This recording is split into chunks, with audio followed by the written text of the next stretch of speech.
একবার মুসা আলাইহিস সালাম আল্লাহর কাছে আবদার করলেন, হে আল্লাহ, আমি আমার কওমের সবচাইতে বড় গুনাহগার বান্দাকে দেখতে চাই। পরের দিন সকালে মুসা আলাইহিস সালামকে এক ব্যক্তিকে দেখানো হলো যে তার বাচ্চাকে নিয়ে জঙ্গলের দিকে যাচ্ছিল।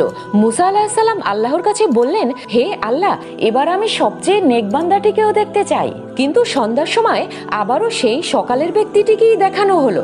মুসা আলাইহিস সালাম আল্লাহকে প্রশ্ন করলেন, এটা কি হলো? তখন আল্লাহ তাআলা বললেন, ওই ব্যক্তির ছেলে তাকে প্রশ্ন করেছে, বাবা, জঙ্গলের চেয়ে বড় কি? বাবা বলল, পাহাড়। ছেলে বলল, পাহাড়ের চেয়ে বড় কি? বাবা বলল, আসমান। ছেলে বলল, আসমানের চেয়ে বড় কি? বাবা কেঁদে দিয়ে বলল, তোর বাবার গুনাহ। ছেলে বলল, গুনার চেয়ে বড় কি? বাবা খুশি হয়ে বলল, আমার আল্লাহর রহমত আর ক্ষমা। আল্লাহ তাআলা ইজ্জতের সাথে বললেন, হে মুসা, ওই ব্যক্তির অনুশোচনায় এবং আমার প্রতি অগাধ বিশ্বাসে আমি এতটাই খুশি হয়েছি যে তাকে গুনাহগার থেকে নেক বান্দা বানিয়ে দিয়েছি। সুবহানাল্লাহ।